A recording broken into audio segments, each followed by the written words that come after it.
हमारे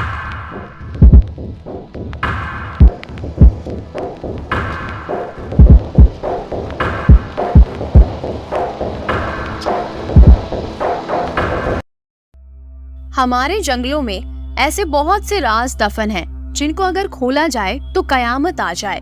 ऐसे कुछ राज चाहकर भी कभी दफन नहीं हो पाते और वो जब बाहर आते हैं तो लोगों का जीना मुश्किल हो जाता है। महाराष्ट्र के पूर्वी प्रदेश जहाँ बहुत घने जंगल है, ये बात वहाँ की है। घने से जंगल में बसा एक गांव उमरिया। यहाँ ना डॉक्टर का कोई अता पता है और ना ही कोई ज्ञान का। यहाँ का ज्ञान सारा का सारा बाबा लोगों के पास है। वही लोगों को बहला फुसला कर लूट रहे थे। लेकिन कुछ ऐसा हुआ कि इस गांव में एक के बाद एक मौतें होने लगी, या यूं कहो कि लोग गायब होने लगे। ना कोई खबर और ना ही कोई पता ठिकाना। घर वाले लापता लोगों को ढूंढते और थक कर उन्हें भूल भी जाते। ऐसा ही कुछ चल रहा था उमरिया गांव में। पवन की लड़की बहुत बीमार थी। महीनों हो गए वो खटिया से उठी ही नहीं थी। क्या हुआ था ये तो बस वो वैद्य ही जानता था, लेकिन खुल के कभी बोलता नहीं था। घर का जो भी बचा कुचा सब कुछ दांव पर लग चुका था, लेकिन पवन की लड़की में कोई बदलाव नहीं आया था। वो जैसे अब मरने का इंतजार कर रही थी। एक दिन पवन, उसकी बीवी और बेटी वैद्य के घर गए थे। वैद्य ने बोला, पवन, तेरी लड़की को कोई भयंकर बीमारी है। मुझे लगता है ये सारे गांव में फैल जाएगी। तुम दोनों भी दूर रहो इससे, तुम दोनों भी मर जाओगे। ऐसा सुनते ही पवन की बीवी रवीना अपनी बेटी को सीने से लगाकर रोने लगी। पवन को भी अब बहुत रोना आ रहा था। वो रोक भी नहीं पा रहा था खुद को। वो मुंह छिपा कर रोने लगा। बेचारे करते भी क्या। वैद्य आगे कहता है, मुझे तो लगता है ये अब कुछ दिन की ही मेहमान है, लेकिन ये जल्दी मर जाए तो गांव का कल्याण होगा, वरना ये महामारी फैला देगी। मेरे पास एक दवाई है जो इसको देते ही कुछ ही समय में ये मर जाएगी। तुम भी बचोगे और सारा गांव भी। कहो तो मैं दे दूं इसको। ऐसा सुनते ही पवन अपनी लड़की को गोद में उठा लेता है। अरे हैवान वैद्य, तुझे अक्ल है क्या? मैं खुद अपनी बच्ची को मार दूं क्या? ये पाप लेकर मैं कैसे जीऊंगा? तू कोई वैद्य नहीं, कसाई है, कसाई। इतना बोलकर पवन और उसकी बीवी घर की ओर चल दिए।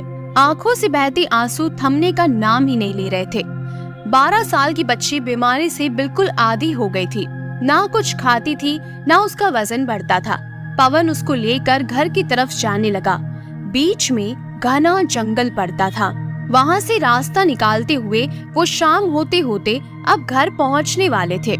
सूरज अब डूब चुका था, लेकिन उनका घर नहीं आया था। अचानक पवन के कान में कोई फूंक मारकर चला गया, ऐसा लगा। वो थोड़ी देर के लिए रुका, फिर कुछ नहीं है सोचकर आगे बढ़ गया। अंधेरा हो चुका था। ऊपर आसमान की तरफ देखकर वो लोग रास्ता खोज रहे थे। तभी एक अजीब सी आवाज आई, लेकिन उसे सिर्फ पवन ही सुन सका। अपनी बच्ची को ठीक करना चाहता है? वो आवाज बहुत ही डरावनी थी, मानो कितने सारे कौवे एक साथ चिल्ला रहे हो। अगर हाँ तो कल रात को सामने के टिले के पास आ जाना। और वो आवाज अचानक से गायब हो गई। पवन ने अपनी बीवी से पूछा, तुमने कुछ सुना? उसने ना में जवाब दिया। घर जाकर पवन उसी के बारे में सोच रहा था। क्या ये सच था या मेरा कोई वहम था? लेकिन अगर ये सच हुआ तो? यही सोच में वो डूब चुका था। सुबह हुई, लेकिन पवन को तो रात का इंतजार था। वो यहाँ वहाँ घूम रहा था। उसके मुंह से एक निवाला भी नहीं उतर रहा था। उसे अपनी लड़की की तबीयत ठीक करनी थी। वो थैला उठाकर जंगल की तरफ जाने लगा। उसे पता था कि ये जंगल श्रापित है। यहाँ नरभक्षी पिशाचिनी का ठिकाना है। लेकिन अपनी लड़की की तबीयत के सामने उसे कुछ भी दिखाई नहीं दे रहा था। उसकी बीवी ने उसे रोकते हुए कहा, इतनी रात को कहाँ जा रहे हो? पवन ने कहा, मैंने सुना है उस पहाड़ी पर कोई नया बाबा आया है, बहुत पहुंचा हुआ है। उससे मिलकर आता हूँ, शायद कुछ फायदा हो जाए। और वो सीधे उस अंधेरी की तरफ चलने लगा। और सामने से जंगल में कहीं गुम हो गया। वो सीधा कल वाली जगह तलाशने लगा। वो उस टीले के पास पहुंचा और उसने आवाज लगाई, मैं आ गया हूँ, मेरी लड़की को ठीक करने का कोई उपाय बताओ। मुझे पता था तू आएगा। वही भयंकर आवाज अब बहुत ही ज्यादा जोर से सुनाई दे रही थी। अब वो सामने प्रकट हो गई। वो भयंकर रूप में जमीन के ऊपर ही उड़ रही थी। सड़े मांस की गंध आने लगी थी। उसका डरावना काला रूप देखकर पवन के पसीने छूटने लगे। उसके हाथ पांव कांपने लगे क्योंकि वो एक पिशाचिनी थी। तू डर मत, मैं तेरी लड़की को ठीक कर दूंगी, लेकिन मेरा एक काम है, वो तुझे करना होगा। बोलो, मंजूर है? तो मैं आगे बोलूंगी। पिशाचिनी की ये बात सुनकर पवन बोल पड़ा, अगर मेरी बच्ची ठीक हो जाए तो मैं सब कुछ करने को तैयार हूँ। पिशाचिनी आगे कहती है, कल यहाँ एक बकरे की बलि देनी होगी। तू उसे मारेगा और यहाँ जमीन में गाड़ कर चला जाएगा। बस इतना ही तुझे करना है और तेरी बच्ची ठीक हो जाएगी। इतनी सी बात है, इसीलिए पवन वहाँ से भागता हुआ घर पहुँचता है और दूसरी रात को सब सो जाने के बाद घर का एक बकरा अपने कंधे पर लाद कर जंगल में चला जाता है। वहाँ जाकर उस बकरे की बलि देकर गड्ढे में दफन करके अपने घर चला जाता है। यहाँ घर पहुँचते ही वो देखकर चौंक जाता है। उसको अपनी आंखों पर यकीन नहीं होता। उसकी लड़की उठकर खाना खा रही होती है। वो ये देखकर खुशी से झूम उठता है। वो भी साथ में बैठकर खाना खाता है। सुबह फिर से पवन उस जंगल में जाकर उस पिशाचिनी का शुक्रिया करने का सोचता है। वहाँ पहुँचते ही वो पिशाचिनी एकदम से प्रकट हो जाती है। भयंकर मांस के सड़ने की गंध और कौवों का चिल्लाना। आ गया तू? मैंने अपना काम कर दिया, लेकिन अगली अमावस्या को मुझे एक और बलि चाहिए, यहीं पर, लेकिन इस बार इंसान की। पवन सुनकर डर जाता है और हकलाते हुए कहता है, क्या? मैं इंसान को नहीं मार सकता, मुझे माफ कर दो। सुन पवन, तेरी लड़की मेरी वजह से ठीक हुई है। अगर तू मुझे बलि लाकर नहीं देता तो मैं तुझे मार दूंगी या फिर तेरी बच्ची को। बलि तो तुझे देनी ही होगी, सोच ले। पिशाचिनी चिल्लाकर गायब हो गई। पवन घर आकर सोच में पड़ जाता है। अपनी बच्ची को चलते फिरते देखकर वो अपने सारे गम भूल जाता है। देखते ही देखते अमावस्या की रात आ जाती है। नर बलि देना कोई खाने का काम नहीं था, ये पवन जानता था। किसी को गांव में खबर ना हो, इसीलिए गांव में आए एक भिखारी को खाने का लालच देकर वो वहां जंगल में लेकर जाता है और कुल्हाड़ी के एक ही घाव में उसको मौत के हवाले कर देता है। वहीं गड्ढा करके वो उसे गाड़ देता है। इधर वो घर आकर देखता है कि उसकी लड़की एकदम ठीक है। पवन की ये सब हरकतें उसकी बीवी से छुपी नहीं थी। वो सब कुछ जान चुकी थी, लेकिन कुछ बोल नहीं सकी। उसकी लड़की ठीक थी, इसीलिए उसकी भी खुशी का कोई ठिकाना नहीं था। लेकिन दिन प्रतिदिन पवन बदल रहा था। सीधा इंसान। अब हर अमावस को वो इंसानों को मार रहा था। लोगों को शक ना हो, इसीलिए दूसरे गांव से लोगों को गायब कर रहा था। आसपास के सभी गांव में लोगों के गायब होने का सिलसिला चालू हो चुका था। पवन ऐसे लोगों को मारता था जो समाज के लिए खतरा थे या जो लोग दूसरों को परेशान करते थे। इस वजह से लोग भी जरा शांति से थे कि दुष्ट लोग मर रहे हैं और इधर पवन भी समाज की मदद कर रहा है, ऐसा सोचकर खुशी में जी रहा था। ऐसे करते करते महीनों और साल बीत गए। अब पवन की लड़की की शादी की उम्र हो चुकी थी। नरभक्षी पिशाचिनी को अब हमेशा से नए शिकार को खाने की आदत सी पड़ गई थी। लेकिन जैसे ही पवन की लड़की की शादी की खबर उसे पता चली, वो गुस्से से तिलमिला उठी। वो सीधा पवन के घर पहुंच गई। सब उसे देखकर घर के बाहर निकल आए। उसका भयंकर काला रूप और सड़े मांस की गंध ने सबको वहां से भगा दिया। लोग अब पवन को शक की निगाह से देखने लगे। ये कौन है, ऐसा पूछने लगे। घर पहुंचकर पिशाचिनी ने पवन से कहा, तेरी लड़की मेरी अमानत है, तू इसको किसी और को नहीं दे सकता। उसकी शादी हो गई तो उस पे मेरा वश नहीं चलेगा। मैं ऐसा नहीं होने दूंगी, उसे मार दूंगी। पिशाचिनी को पता था कि अगर शादी हो गई तो पवन उसको शिकार देना बंद कर सकता है। पवन उसके सामने रोता है और अपनी लड़की की जान की भीख मांगता है। उस पर पिशाचिनी कहती है, मुझे एक नौजवान की बलि चाहिए। ये जो तेरा जमाई है ना होने वाला, उसकी बलि चाहिए। ये अच्छा आदमी नहीं है, उससे तेरी लड़की की शादी मत कर, वो उसे मार डालेगा। मैंने भविष्य देख लिया है।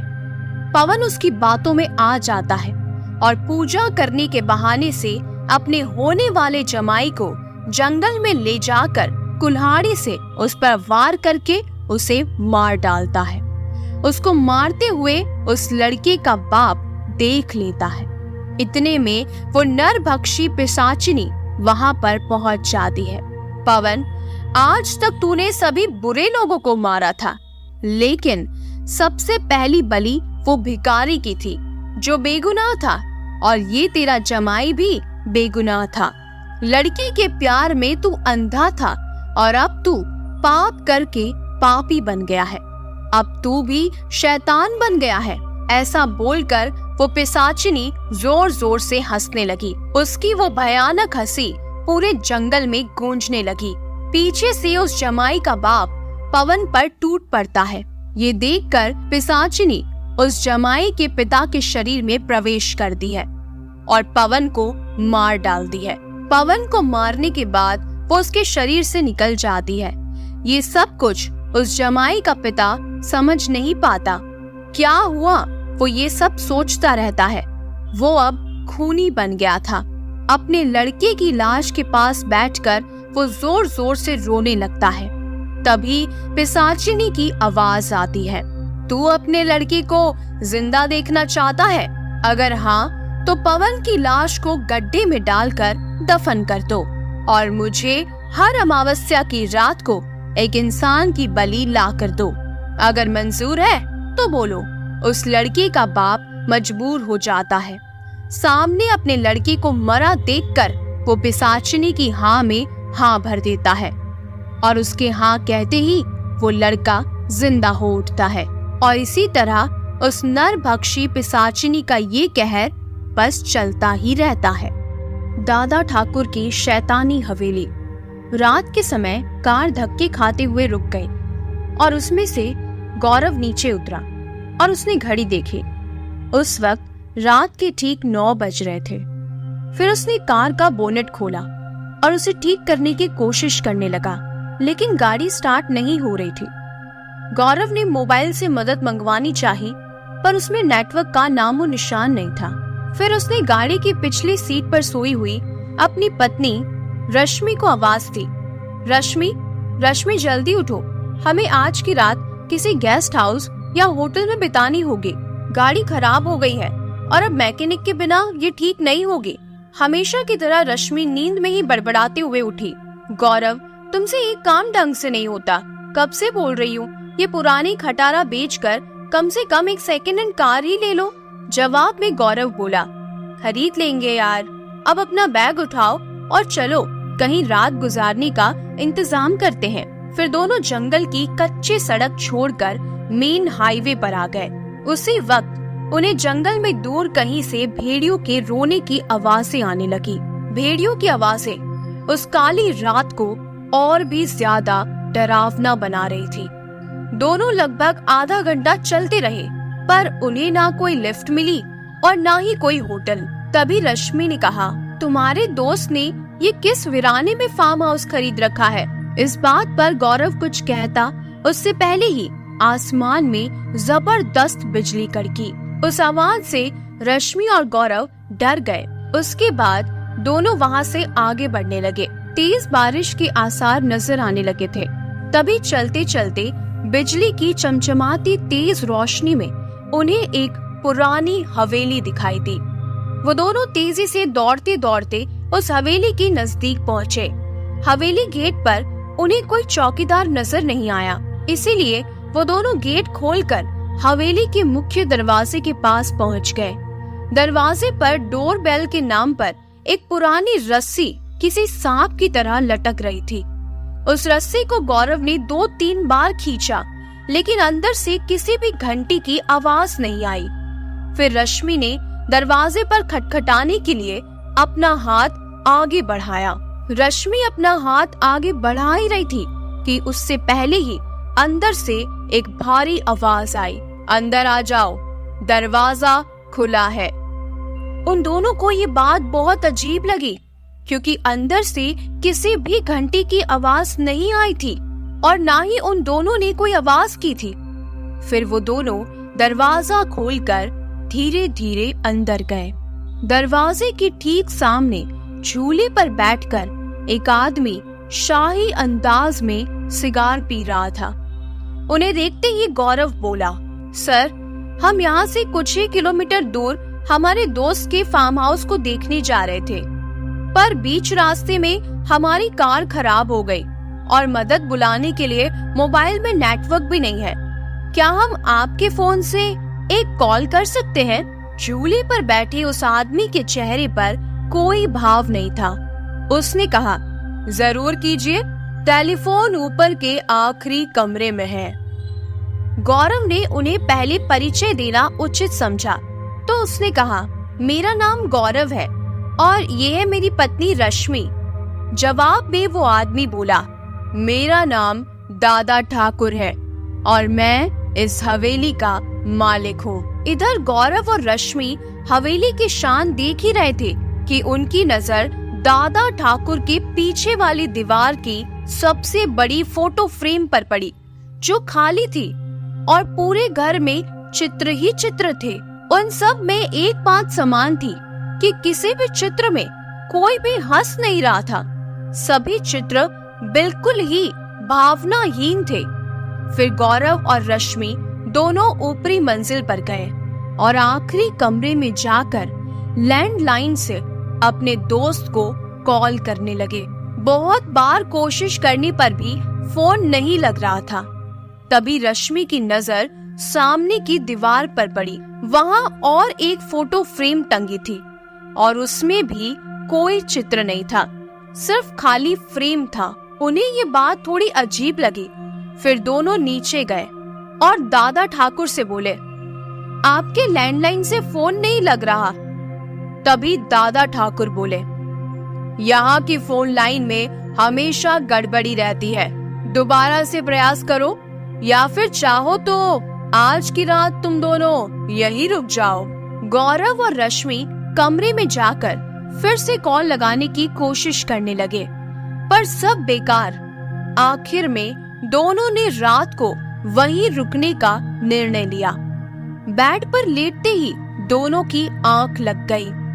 रात के ठीक 2 बजे गौरव की नींद अचानक से खुल गई और वो एक बार फिर से अपने दोस्त को फोन लगाने लगा, लेकिन उस वक्त फोन पूरी तरह डेड था।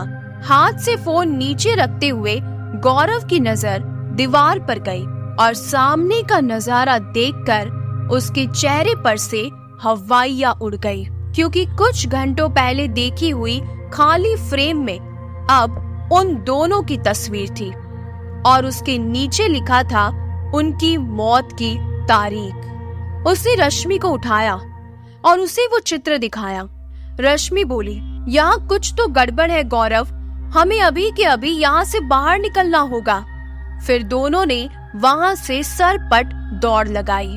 सीढ़ियों से वो दोनों तेजी से नीचे उतरने लगे, पर उतरते वक्त सीढ़ियों पर उन्हें 4 पैरों की जगह 6 पैरों की आवाज आ रही थी। अब वो दोनों काफी ज्यादा डर चुके थे। कुछ भी करके उन्हें बस दरवाजा खोल के बाहर भागना था। पर दरवाजे के पास पहुंचने के बाद जब दोनों ने उसे खोलने की कोशिश की तो उनकी कोशिश नाकाम रही, क्योंकि दरवाजा किसी ने बाहर से बंद कर दिया था और अब वो दोनों उस भूतिया हवेली में कैद हो चुके थे। गौरव और रश्मि दरवाजा पीटे जा रहे थे, बहुत जोर जोर से चिल्ला रहे थे। उसी वक्त बदकिस्मती से बिजली भी चली गई और मौत ने अंधेरे की चादर से सब कुछ ढक लिया और चारों तरफ शमशान का सन्नाटा फैल गया। रश्मि अपने कांपते हुए हाथों से मोबाइल का टॉर्च चालू करने लगी। जैसे ही उसने टॉर्च चालू किया कि उसकी रोशनी सबसे पहले सामने वाली उस बड़ी सी फोटो फ्रेम पर पड़ी, जिस फ्रेम को आते वक्त दोनों ने खाली देखा था। उस खाली फोटो फ्रेम में अब झूले पर बैठे दादा ठाकुर का चित्र शैतानी मुस्कान दे रहा था और अगले ही पल दादा ठाकुर चित्र से धीरे धीरे गायब होने लगे और उनके नीचे रखा हुआ झूला बिना हवा के ही झूलने लगा। उस भयानक मंजर को देखकर रश्मि बस वहीं खड़ी की खड़ी रह गई और गौरव भी बस बेसुध होकर देखता ही रह गया। कुछ ही पलों में मोबाइल भी स्विच ऑफ हो गया। अब तक उजाले में रश्मि और गौरव को वहां पर एक दूसरे के सांसों की ही आवाज आ रही थी, पर अब अंधेरे में उन्हें और कई सारे लोगों के सांसों की आवाजें सुनाई देने लगी। एक एक करके सभी आवाजें नजदीक आ रही थी और कुछ ही पलों में दर्द भरी चीख के साथ उन दोनों का चित्र भी बाकी चित्रों के साथ हवेली की दीवार पर टंग गया और दादा ठाकुर झूले पर बैठकर सिगार पीते हुए किसी और मेहमान का इंतजार करने लगे। भूतिया ढाबा। धक धक करके बुलेट चालू हो गई। रोहन काफी देर से परेशान था कि ये चालू क्यों नहीं हो रही है। पिछले हफ्ते में ही तो इसका सर्विसिंग किया था। बाइक जैसे ही चालू हो गई उसमें थोड़ी सी हिम्मत और बढ़ गई। सुनसान जंगल और रास्ता खराब, उसमें किसी का साथ ना हो, लेकिन गाड़ी की आवाज से मन में डर की जगह नहीं बनती। लगता है कि कोई साथ में है। रास्ता दोनों तरफ से जंगल और बहुत ज्यादा टर्निंग, उसकी वजह से गाड़ी चलाना मुश्किल हो रहा था। अब रोहन गाड़ी चलाकर थक चुका था, थोड़ी देर कहीं आराम करना चाहता था, लेकिन यहाँ कोई चाय की टपरी या ढाबा भी नहीं था जहाँ थोड़ा रुक कर फिर आगे का रास्ता पूरा किया जाए। ऐसा सोचते ही उसे सामने एक मोड़ पर छोटा सा ढाबा दिखा। रोहन ने सोचा क्यों ना आराम से चाय पी जाए और कुछ बिस्किट्स खाए जाए। वो सामने जाकर गाड़ी पार्क कर देता है और ढाबे के अंदर चला जाता है। ढाबा बहुत पुराना था, यहाँ वहाँ जलने की कालीख लगी हुई थी, शायद जो चूल्हा जलता है उसकी थी। टूटे से लकड़ी के टेबल थे, छोटा सा दिया जल रहा था। उसकी रोशनी में रोहन ने बैठने की जगह ढूंढ ली।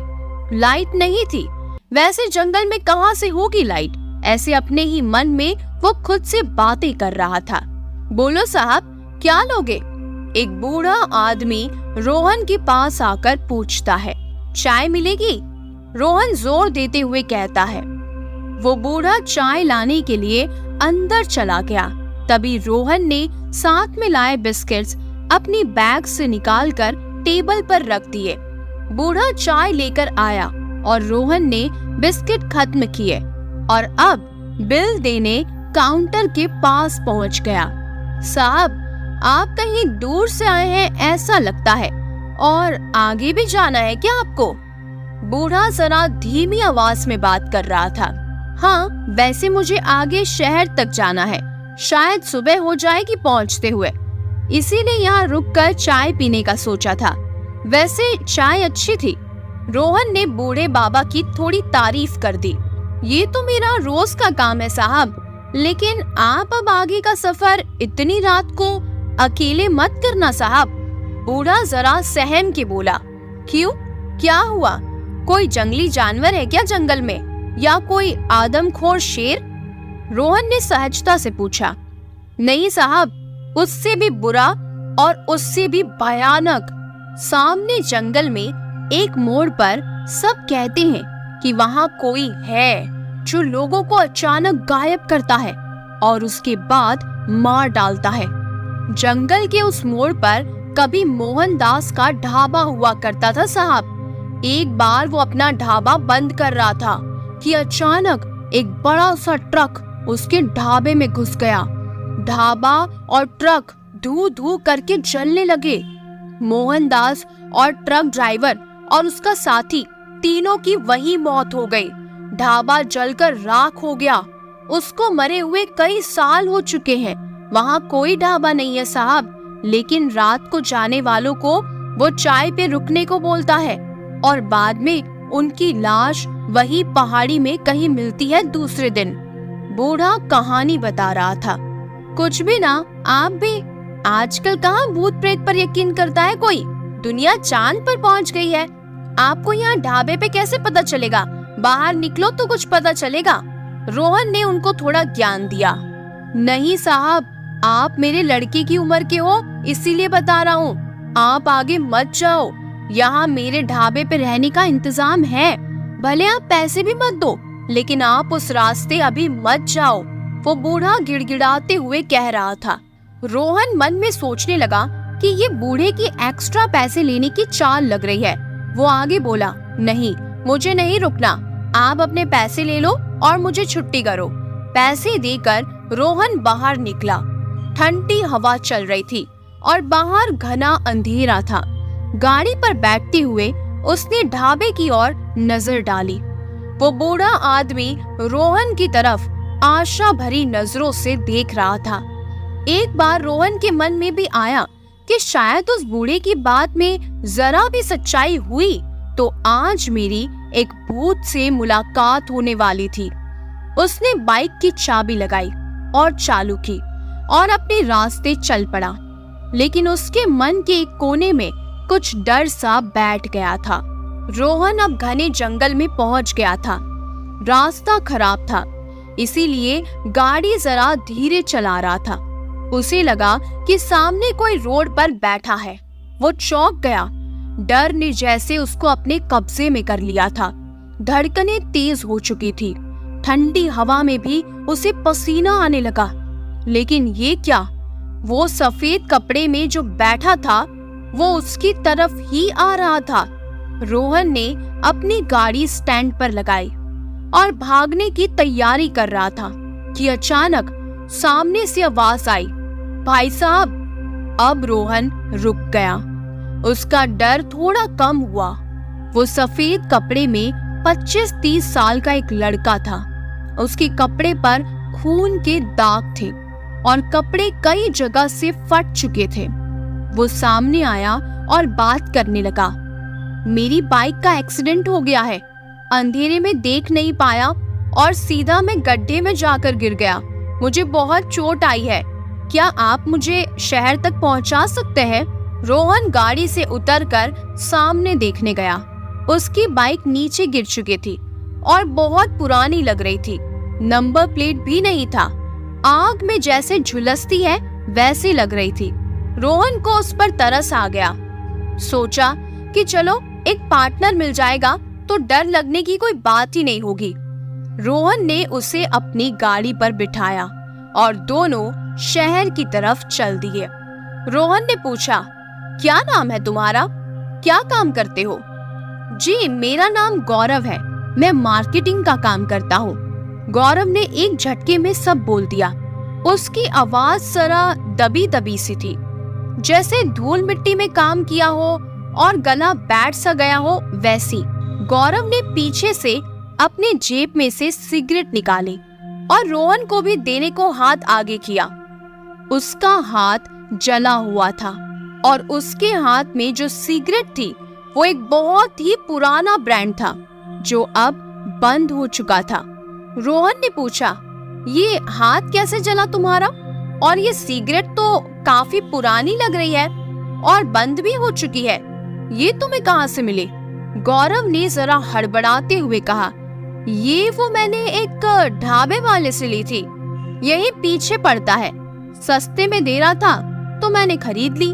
रोहन ने फिर से सवाल किया, ये जो तुम्हारी बाइक थी काफी पुरानी लग रही थी, सच में चल रही थी या कहीं से ऐसे ही उठाई और लेकर भाग आए हो? सही सही बताओ। गौरव अब थोड़ी हिम्मत जुटा के बोला, अरे नहीं भाई, वो मेरी ही है, थोड़ी पुरानी है लेकिन अच्छी चलती थी। अब रोहन जरा चुप हो गया और अंधेरे में से रास्ता देखकर गाड़ी चलाने लगा। उसके मन में अचानक आया कि गौरव की गाड़ी जैसे लग रही थी वो कितने सालों से वहाँ पड़ी है। वो अभी चलने वाली बाइक तो नहीं लग रही थी। उसके हाथ में सालों पुराना सिगरेट का ब्रांड का पैकेट, वो उसको कहाँ से मिला होगा? और वो पिछले ढाबे की बात कर रहा था, तो किस ढाबे की बात कर रहा था? कुछ सोचकर रोहन के मन में एकदम से एक भयंकर डर की तस्वीर सामने आई। कहीं उसने किसी भूत को तो नहीं बिठाया अपने पीछे? वो एकदम से ठंडा पड़ गया। धीरे से उसने पीछे मुड़कर देखना चाहा। पीछे गौरव बैठा था और उसने कहा, मुझे बाथरूम जाना है, और ये कहकर वो गाड़ी से उतर गया। जैसे ही वो गाड़ी की तरफ मुड़ा, उसके मुंह से चीख निकल गई। वो बहुत ज्यादा डर गया क्योंकि गौरव के पैरों को जब उसने देखा तो वो उल्टे थे। लेकिन जैसे ही उसने ऊपर देखा, रोहन की जान में जान आई। उसने गौरव को डांटा, तुम्हारा दिमाग तो सही है, मैं कितना डर गया तुम्हारे पैर उल्टे देखकर। तुम उल्टे क्यों बैठे हो? गौरव ने माफी मांगी। अरे भाई माफ करो, मैं पीछे से कोई आ रहा है क्या ये देखने की कोशिश कर रहा था, इतने में तुम आ गए। तुम भूतों से डरते हो क्या? क्यों, तुम्हें डर नहीं लगता? रोहन ने जवाब देते हुए गाड़ी चालू की। दोनों बैठ गए। गौरव को चुपके से देखकर लग तो रहा था कि सब कुछ ठीक है। रोहन में थोड़ी हिम्मत आ गई। अब वो धीरे धीरे गौरव से बातें करने लगा। गौरव, तुम हमेशा इस रास्ते से गुजरते हो, तुम्हारी कभी भूतों से मुलाकात नहीं हुई? वो मोहनदास ढाबे वाला भूत, उस मोड़ पे जंगल में वो एक ढाबे वाला कह रहा था कि वहाँ कोई है जो लोगों को मार डालता है। गौरव एकदम से चुप हो गया, फिर बाद में बोला, हाँ मैंने भी सुना है। आप भी वो ढाबे वाला अगर चाय पे रोकेगा तो मत रुकना, वहाँ पर मौत है भैया। और रोने लगा। रोहन ने उसको चुप कराते हुए कहा, क्या तुमने उसको देखा है कभी? तभी सर्र करके सामने से एक टेम्पो वाला पास से गुजरा और सामने जाकर रुक गया। टेम्पो से एक आदमी उतरा, लेकिन रोहन का दिमाग चलना बंद हो गया। ये वही ढाबे वाला बूढ़ा आदमी था। वो सामने से आगे जाकर जंगल में गायब हो गया।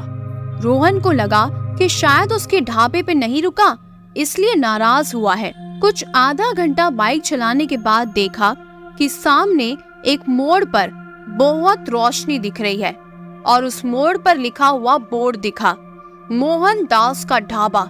लेकिन वो ढाबे को देखने के चक्कर में रोहन उस बोर्ड को सही से पढ़ नहीं पाया। वहाँ देखा तो एक बड़ा सा ढाबा था। दूर से देखा तो कुछ लोग वहाँ बैठे थे, लेकिन सन्नाटा था वहाँ बहुत। रोहन ने थोड़ा रुकना ही बेहतर समझा। साथ में गौरव था तो अब रोहन को डर नहीं लग रहा था।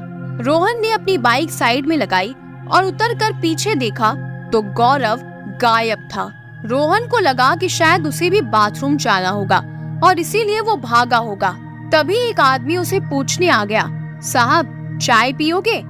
रोहन ने कहा, नहीं मैं अभी पीकर आया हूँ। तभी वो आदमी जरा गुस्से से बोला, क्यों साहब, उस ढाबे वाले ने मोहनदास ढाबे वाले के बारे में बताया क्या? वो हमेशा मेरी बदनामी करता रहता है और मेरे ग्राहक भगाता है। आप आओ साहब, बैठो।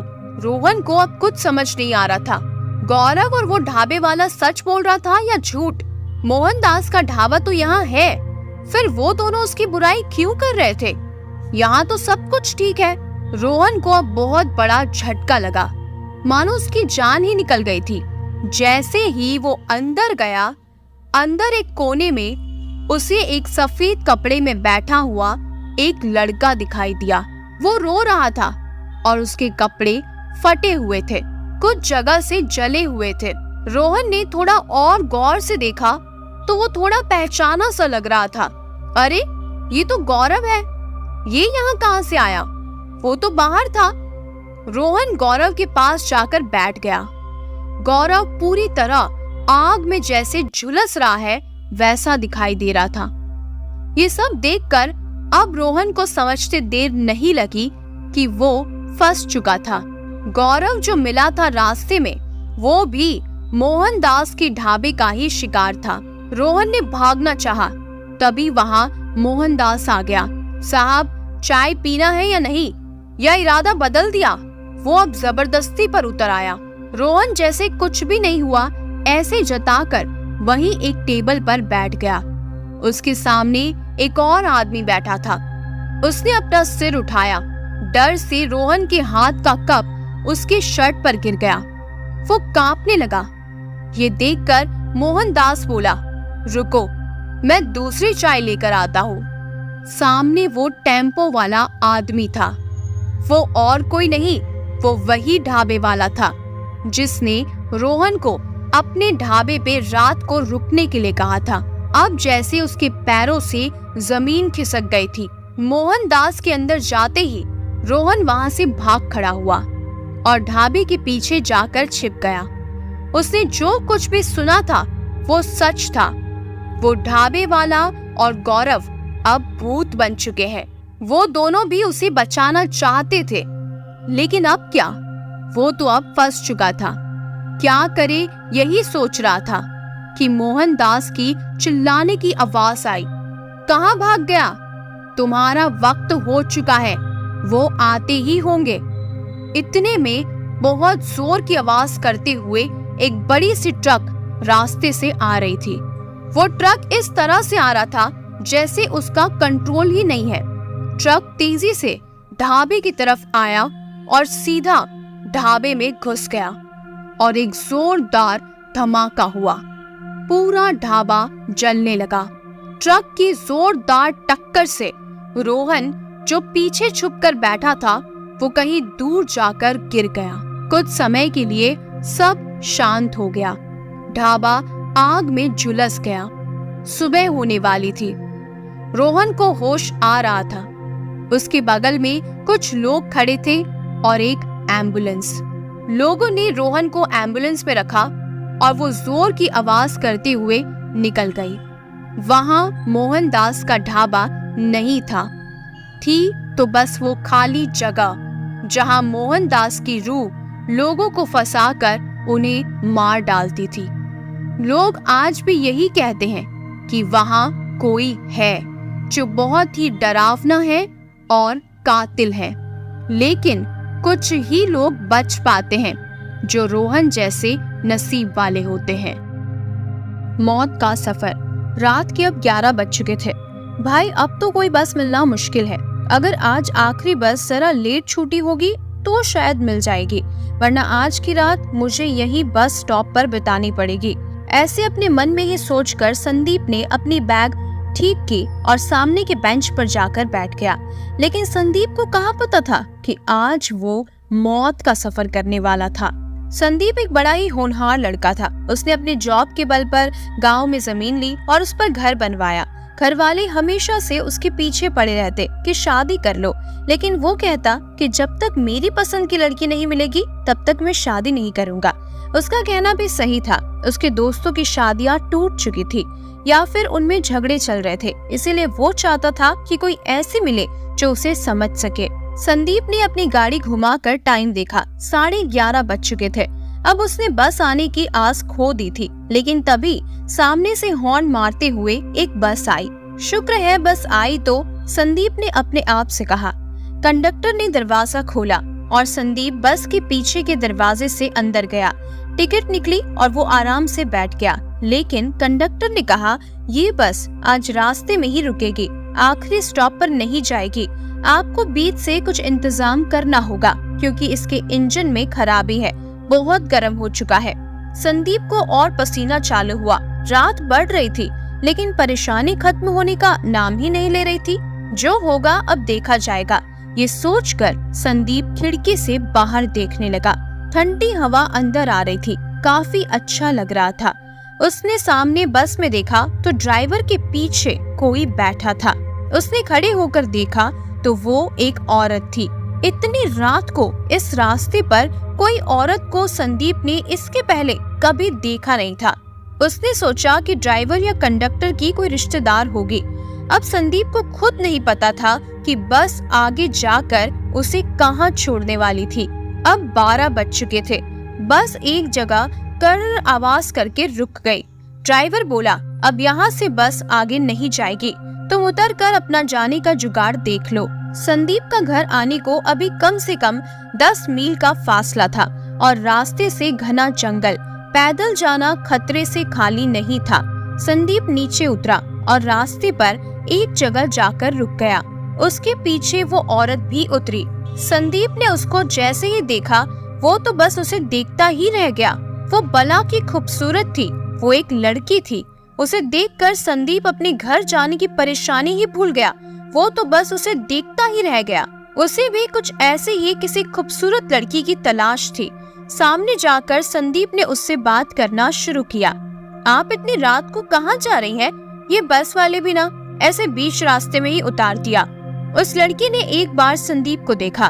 उसकी आंखें बहुत ही खूबसूरत थी। संदीप उसकी आंखों में खो गया। कुछ बोल पाता तभी उस लड़की ने कहा, मेरा घर यहाँ से पास में है, पैदल जा सकते हैं। अगर आप चाहो तो मेरे घर चल सकते हो। संदीप ने सोचा, एकदम से कोई उसको घर चलने के लिए कह रहा है। वो जरा संभल गया। उसने कहा, नहीं, मैं यहीं रुकता हूँ, कोई मिल जाएगा तो मैं अपने घर तक चला जाऊंगा, बेवजह आपको तकलीफ होगी। वो लड़की बोली, अरे घबराओ मत, मैं और मेरी माँ रहती हैं घर में, अगर चलना हो तो चलो मेरे साथ। इतना विश्वास संदीप के लिए काफी था। वो उसके पीछे चल पड़ा। घना जंगल और कच्चा रास्ता। संदीप ने चप्पल पहनी थी। उसको जल्दी चलना मुश्किल हो रहा था। काफी दूर जाने के बाद अब संदीप के पैर गीली मिट्टी में फंसने लगे थे।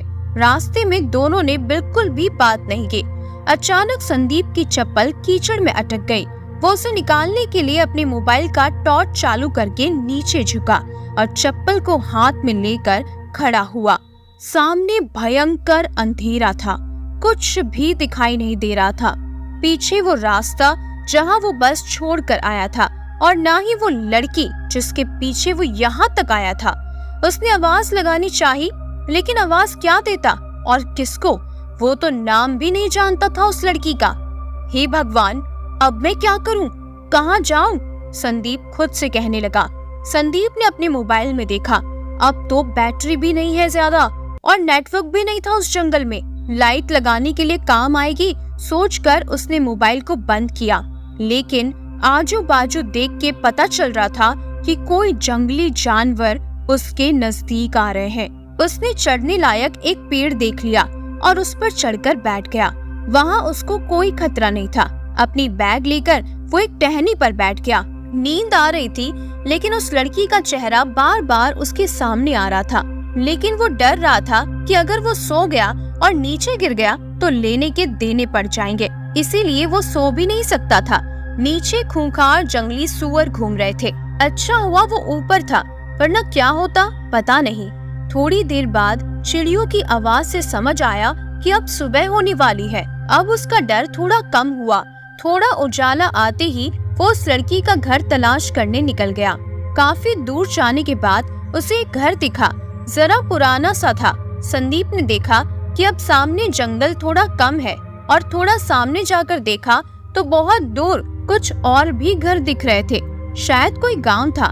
वो वापस उसी घर की तरफ आ गया। बाहर से आवाज लगाई, कोई जवाब नहीं आया। उसने खिड़की से झांक कर देखा। दीवार पर कुछ फोटो थे पुराने। उसमें वो लड़की थी जो कल रात को मिली थी। उसने कहा था उसकी माँ भी यहीं रहती है, लेकिन वो तो कहीं दिखी नहीं। संदीप के मन से वो लड़की भूली नहीं जा रही थी। वो उसी घर के बाहर उसका इंतजार करते हुए रुक गया। तभी कुछ भेड़ बकरियां लेकर एक आदमी आया। संदीप ने उसे देखकर उसके पास आते ही सवाल किया, अरे भाई, तुम वो सामने वाले गांव से हो क्या? जंगल में सुनसान जगह पर एक आदमी देखकर वो बकरी वाला चौंक गया। उसने कहा, साहब आप कौन हो और यहाँ कैसे? रास्ता भूल गए क्या? संदीप ने कहा, हाँ भाई, कल रात को यहाँ तक आ गया हाईवे से। यहाँ एक लड़की रहती है, मुझे उसके बारे में जानना था। क्या तुम जानते हो? कहाँ? यहाँ इस घर में? मैंने तो कभी नहीं देखा। मैं यहाँ आता रहता हूँ, बकरी वाले ने कहा। संदीप को लगा शायद ये जानता नहीं है, इसीलिए ऐसे बोल रहा है। उसके जाने के बाद संदीप ने वहीं रुककर उस लड़की का इंतजार करना बेहतर समझा। उसको बहुत भूख लग रही थी, लेकिन उस लड़की के सामने उसे कुछ और सूझ ही नहीं रहा था। शाम होने को आई। वो बकरी वाला वापस जाते हुए संदीप से मिलने आया और पूछा, साहब कोई आया क्या? आप बेवजह रुके हुए हो, यहाँ कोई नहीं रहता। संदीप सोचने लगा कि अगर यहाँ कोई नहीं रहता तो फिर वो कौन है जो फोटो में है और मुझे यहाँ तक लेकर आई थी? मुझे देखना है कि वो है कौन। कुछ देर बाद रात भी हो गई। इतनी देर से ना वो लड़की आई और ना ही उसकी माँ। अब संदीप से रहा नहीं गया, लेकिन वापस जाना मुश्किल था। इसीलिए उसने वहीं के एक पेड़ का फिर से सहारा लिया और उस पर चढ़कर बैठ गया। घना अंधेरा छाने लगा। वो सामने घर दिख रहा था। संदीप अब घर से जरा दूर था। बाहर उल्लू आवाज कर रहे थे। जरा सी आवाज पर झट से गर्दन मुड़ जाती थी। खुद की सांस और धड़कन भी संदीप को अब महसूस होने लगी थी। तभी अचानक सामने से सफेद कपड़ों में वो लड़की आते हुए दिखी। उसे देखकर संदीप को बहुत अच्छा लगा। चलो, जिस बात के लिए वो कल से यहाँ बैठा है उससे मिलना तो हो जाएगा। वो अब उतरने की कोशिश कर रहा था पेड़ से कि तभी उसकी नजर उसके साथ चल रहे एक और परछाई की तरफ गई। वो एक आदमी था, उसके पीछे पीछे चल रहा था। अब संदीप वहीं रुक गया और ऊपर से ही सब कुछ देखने लगा। उस लड़की ने घर का दरवाजा खोला और अंदर गई। उसके बाद वो आदमी जैसे ही अंदर गया, उस आदमी की चीखें गूंजने लगी। वो आदमी जोर जोर से चिल्ला रहा था, मुझे मत मारो, मैंने तुम्हारा क्या बिगाड़ा है? कोई तो मुझे बचा लो। संदीप इधर डर से कांप रहा था। नीचे उतरना अब वो भूल गया। कुछ देर बाद उस आदमी की चीखें बंद हो गई। सब शांत हो गया। वो आदमी शायद मर चुका था, ऐसा संदीप को लगा। वो वहीं पेड़ पर बैठा था। संदीप सुबह का इंतजार करने लगा। जैसे ही सुबह हुई, वो पेड़ से उतरा। दरवाजे के बाहर तक खून बह रहा था। अंदर जाकर देखने की हिम्मत नहीं थी। वो जहाँ रास्ता मिला उधर भागता चला गया। उसने अंदर वो लड़की है या नहीं ये भी नहीं देखा। भागते भागते ही उसे हाईवे मिल गया और अपने घर तक पहुंच गया। उसके साथ जो हुआ वो जैसे ही बताने जा रहा था तो उसकी जबान ही नहीं चल रही थी। बोलना तो बहुत कुछ था, लेकिन कुछ बोल नहीं पा रहा था। उसका मुंह सिल चुका था। संदीप को हॉस्पिटल में एडमिट कराया गया। उस पर इलाज चालू हुआ। किसी को कुछ समझ नहीं आ रहा था कि उसे हुआ क्या है। डॉक्टर ने उसे पागल करार दे दिया और पागलों का ट्रीटमेंट चालू कर दिया। इधर जंगल में वो बकरी वाला आज शाम को फिर से उस घर की तरफ आया, जानबूझकर तसल्ली करने, ये देखने कि कल का आदमी यहाँ है या नहीं। बाहर खून बह रहा था और अंदर झांक कर देखा तो वो भयंकर नजारा देखकर उसे भागना तक नसीब नहीं हुआ, क्योंकि वो लड़की अंदर ही थी। वो आदमखोर बन चुकी थी। खून ही खून था। वो जानवरों जैसे मरे हुए उस आदमी का मांस खा रही थी। बकरी वाले के मुंह से चीख निकली, लेकिन वो चीख आखिरी बार थी। उसे देखते ही वो लड़की शैतान बन गई। उसके सफेद कपड़े अब भयंकर लाल हो चुके थे। खून से लथपथ वो बकरी वाले की तरफ लपकी। उसने उस बकरी वाले को अंदर खींच लिया और उसे भी मौत के घाट उतार दिया। अब काफी रात हो चुकी थी। जंगल सुनसान और खूंखार बन गया था। उस खूबसूरत लड़की के अंदर शैतानी आत्मा का राज तो सिर्फ संदीप ही जानता था, लेकिन अब वो पागल हो चुका था। वो लड़की अपने सफेद लिबास में घर से बाहर निकली और अपने शिकार की तलाश में हाईवे की तरफ चली गई। तो कैसी लगी आपको ये कहानी? कहानी पसंद आई है तो वीडियो को लाइक और चैनल को सब्सक्राइब जरूर कीजिएगा। ऐसे ही और भी भूतिया, रहस्यमयी, डरावनी कहानियों को सुनने के लिए चैनल से जुड़े रहिएगा।